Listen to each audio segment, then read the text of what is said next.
how to download or install app from Safari on iPhone. Hello guys, welcome back to our channel. If you're new here, make sure to hit that subscribe button and press the bell icon to stay updated with our latest tech videos.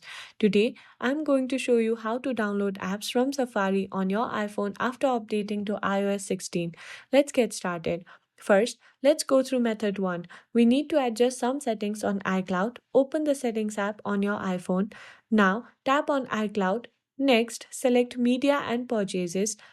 Here, tap on Password Settings. You'll see an option that says Require Password. Set it to require after 15 minutes. Now, turn it on and wait a few seconds before turn it off again. Finally, tap Done. This will help you manage your app downloads more securely.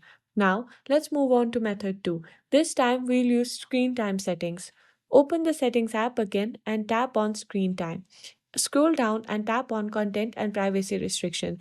Then select iTunes and App Store purchases. Here, choose Always Require. This ensures you will need a password every time you download an app.